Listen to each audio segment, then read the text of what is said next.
I got to clean my glasses for this read I'm about to do.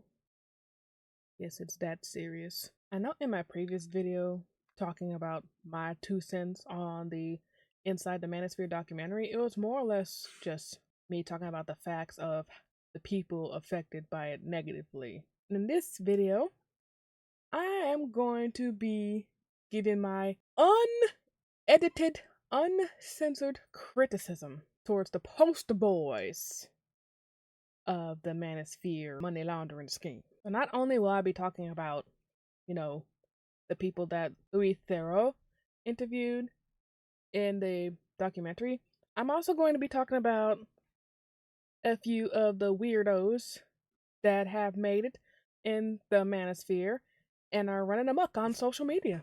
So just to recap, the Inside the Manosphere documentary aired on March 11th, and Louis Theroux was the head of interviewing these guys about, what the Manosphere is. And according to the conversation, the Manosphere not only gives the illusion of high-value men, but also has business models in place for quote-unquote sustaining the world. And that's just a long-winded way of saying men are out here doing money laundering schemes on vulnerable people, which is a tale as old as history itself. But in this Manosphere illusion, the men also said that monogamy was just for women and they can have as many partners as they want. And there is no other person that preaches this mindset so much. A person that every time I mention his name, it itches my damn pinky toe. That person would be Myron Gaines, the other half of Fresh and Fit. Now, I could also get on his co-host Walter Weeks, but he seems like the person that is just a follower and keeps quiet about the majority of things. He just is there to laugh and giggle at what Myron says. He's more or less a yes man. So I'm not going to get on him as much. However, he is still guilty by association. Now back to this moron. Myron Gaines is another individual that brings OnlyFans models to more or less humiliate them, but also procuring their services in a way because he literally has their time. So that's a service. In my eyes, that's a service. Like having an OnlyFans girl there for an interview for her time, that's a service. She is providing a service, therefore run her check, bitch. One of the main dumb shits that they've said is they both refuse to date black women. Mind you,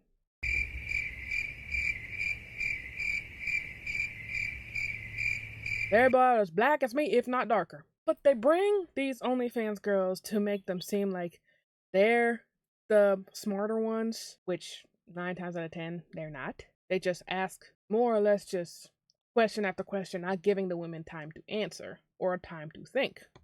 That's how they feel like they're destroying or owning their arguments. They just rapid fire questions, not giving the girls time to think. But in the documentary, Louis checks him several times while doing his little podcast. And I know that had to hurt his little feelings. That had to hurt his little feelings bad.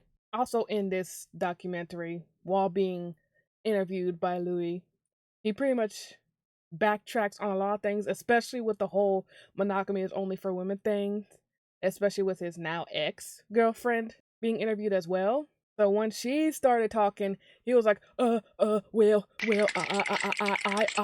could just, I could change my mind and eventually settle down with her. I could be a house husband.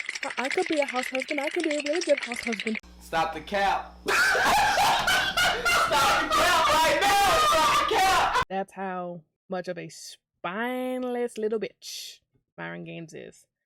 Because not only that, along with him not dating black women, he is out here in chat rooms with white men, and he lets them call him racial slurs, especially as saying, you know what?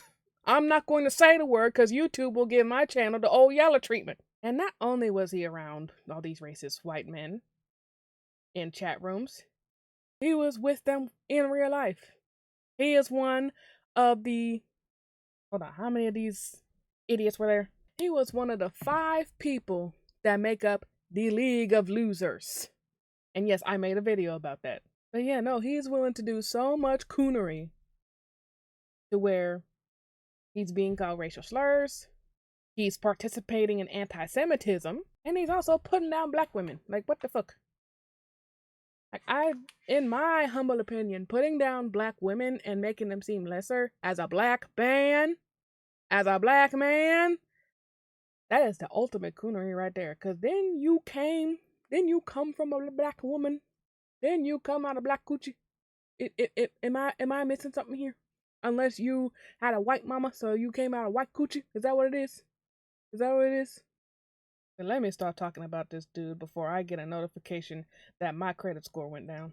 Shout out to the King of Reeds for making that a now long-term part of my vocabulary.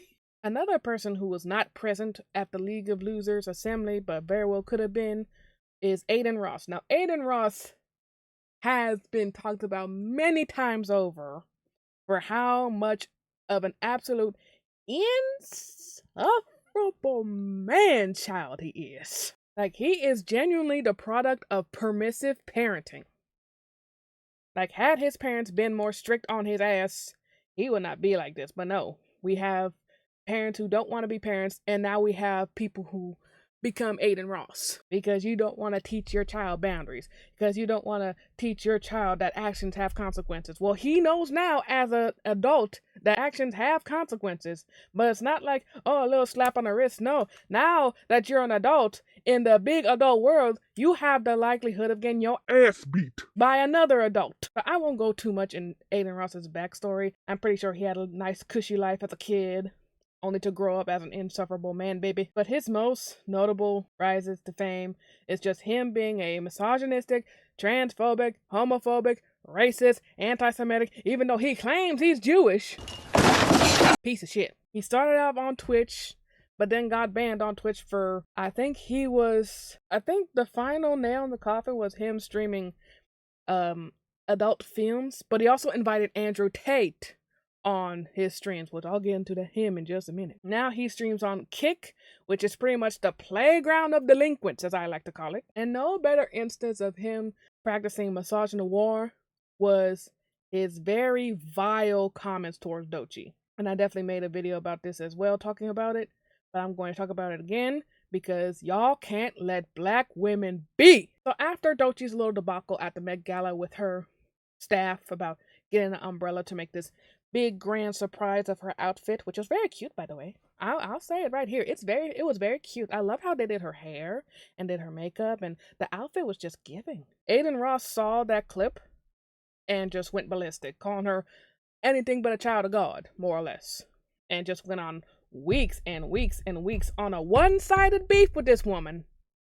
Like, she's out here living her best life, and he's losing hair talking about this woman. And he also linked up with a bunch of deplorable people, one of them being Tekashi 6ix9ine, just to do more misogynoir shit, if that makes sense. But at the end of it all, Doechii shut that down with her Girl Get Up song, and even then, Adin Ross still spiraled to the point where a few guys that are in some gangs, I won't list the gangs because, I might get in trouble. A few gang members threatened him. A few gang members that are cool with Top Dog Records, they threatened him with giving him that good old belt to ass treatment that he never got as a child. And with that, he backed off.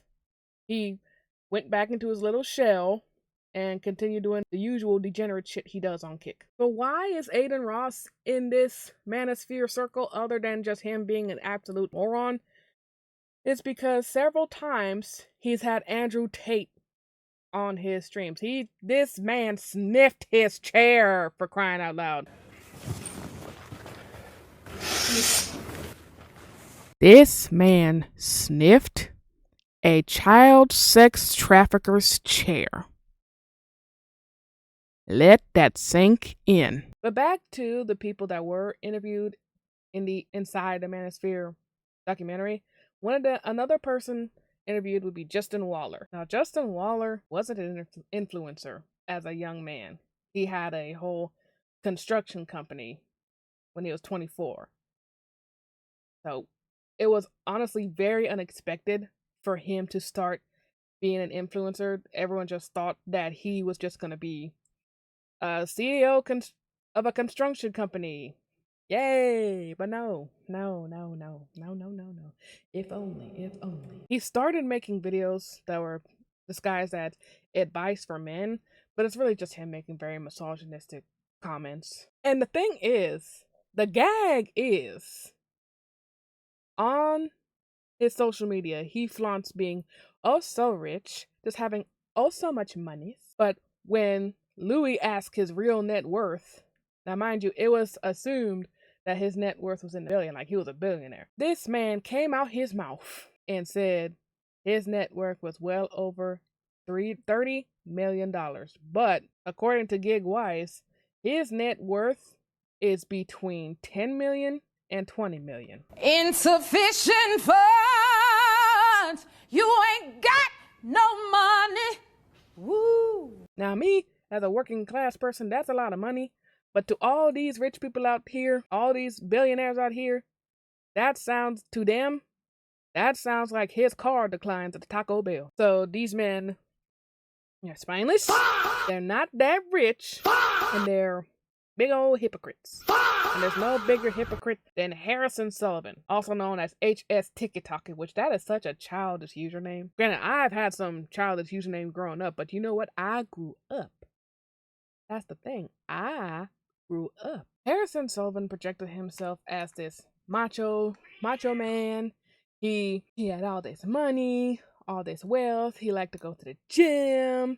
He had all these girls dropping themselves like flies around him. But in all actuality, he was just a big doofus. Not only is he a big doofus, he's also a scammer. How's he a scammer, you may ask? Well, have you heard of the app called Telegram? Yes, he was having all his courses on Telegram, where you paid a certain amount of money for a certain course, and he would make profit off people just wanting to try and better themselves. This is what I was talking about in my previous video of these manosphere dudes preying on young men and boys and making profit off it. And remember when I said he had all those nice cars? Well, he decided to go zooming in one of his fancy cars and absolutely wrecked it. Harrison Sullivan crashed his McLaren in Virginia Water, Surrey in March of 2024. He then decided to not show up to court for 12 months, basically evading the law, while traveling to Dubai, Thailand, and Spain to have more content for his social media. But you can only escape the law for so long, and they caught his ass slipping and brought his ass back to the UK to face the music in August of 25. But did he spend the night in jail? Did he go to prison for his crimes? No, of course not. They just made him pay a fine and had him go on his merry way, which is very sad. It's very sad, but you know what? It's kind of to be expected at this point with the justice system, if that makes sense. Not just in the US, but all across the world. And the final person that was interviewed in the Inside the Manosphere documentary is Sneeko. Now, y'all know how I feel about Sneeko. Y'all know. It should be no surprise at this point that I am absolutely gonna read this man. Oh shit, here we go again. Sneeko is another type of person that is a follower, but he's the type of follower that gets in where he fits in, that gets in where he usually wouldn't fit in, tries to fit in, and tries to make it be like, oh, this is what I've been doing my entire life. It's just that simple. I will elaborate further on that. He has gotten into Christianity. He has gotten into Islam recently. He talks about the atrocities going on in Palestine to make it seem like he's not a bad person. He talks about the war in Iran to seem like he's not a bad person. But I'm here to let y'all know right now, especially you, Sneeko, that shit won't pay off in the end. You still ain't shit.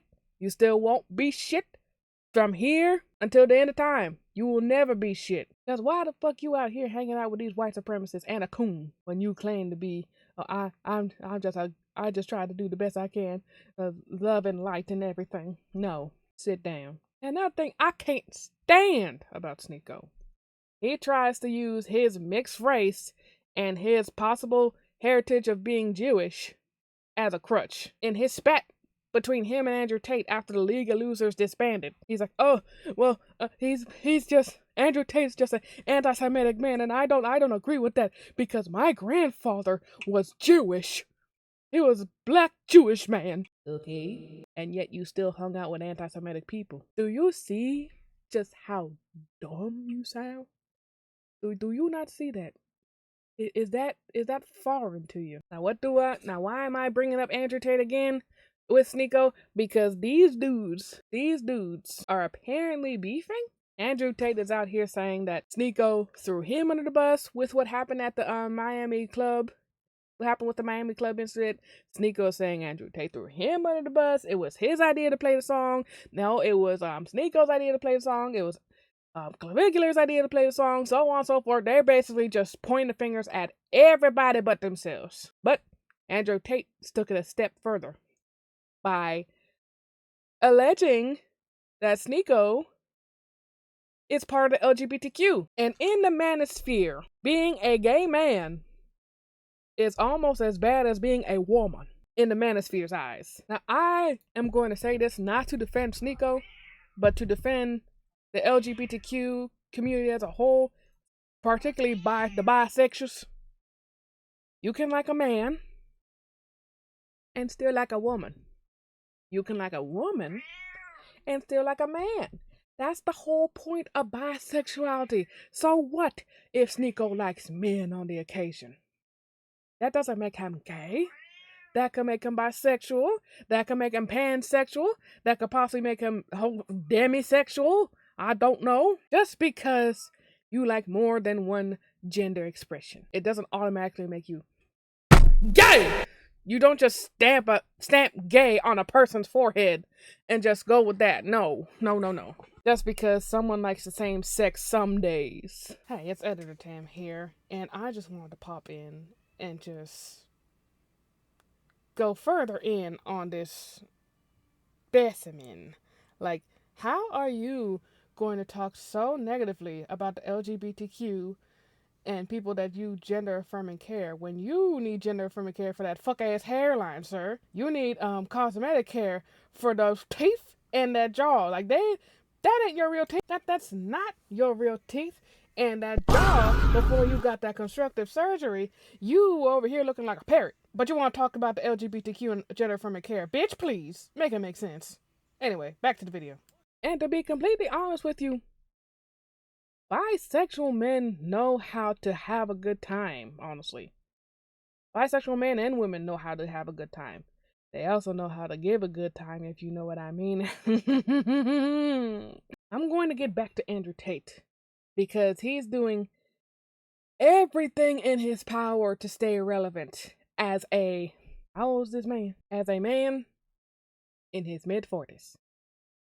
Sir, you need to get ready for a colonoscopy exam. No, he's trying to stay relevant and hit up these young boys on the internet to stream with and just try and continue to spread that misogynistic rhetoric that is a manosphere. One young man he's taken under his wing is Clavicular, another part of the League of Losers. Now, Clavicular is part of the looks maxing community, which is a whole can of worms to open in another video, but to make a long story short, these young men are out here beating their faces with hammers, not makeup, hammers. They're taking all these prescription drugs and even some hormones, which is gender affirming care, mind you. And Clavicular has taken it so far to become the perfect look maxing individual that YouTube's gonna blur that out.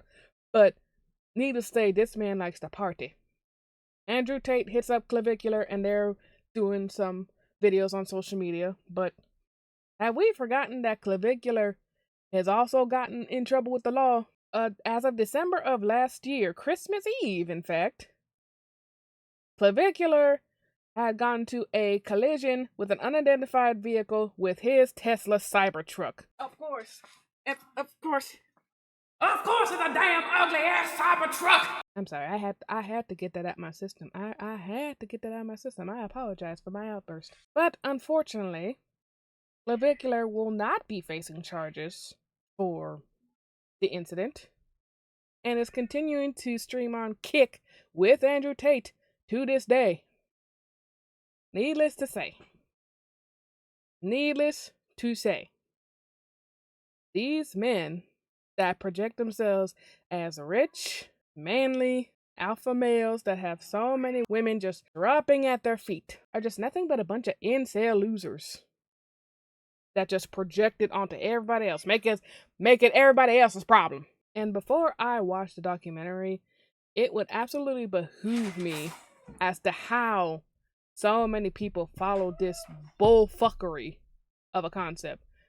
But after watching the documentary, I realized they're preying on the young minds. They're preying on the youth. They're preying on these young men and impressionable boys to get that message across. But thankfully, people are seeing the light and coming to grips on what it is to be a man. Because I can tell you right now, it ain't this shit. Having a woman cooking and cleaning for you, that's kid shit. That's kid shit. That's stuff you'd had your mom do when you were a child, before you knew how to cook. And I'm pretty sure they want their wives, because it's going to be multiple, to cut their little sandwiches in triangles and take off the crust and hand feed them soup. That's what I think. That's what I think of your manosphere bullshit. That's what I think. Thank you guys so much for watching this video. I know this was a little less serious, so it's not like a critical think piece, but it's a think piece nonetheless. Then, if you guys liked it, then be sure to like, comment, and share this video, and subscribe for more. And there should be a hype feature as well after you like this video, so be sure to hype this video up if I really made you laugh or whatever. In the meantime, be sure to wash your hands and stay hydrated. Take care of yourselves, take care of each other. Do not engage in this manosphere bullshit. Please, I beg of you. I beg of you. We gotta stop the anti-intellectualism. Support your local libraries. Go read a book, please. Don't be like these niggas here. Don't be like them. But anywho, I'll catch you guys next time I have a critical think piece. Take care now. Every time I talk, you have to talk too. Come here. Did you forget you already ate?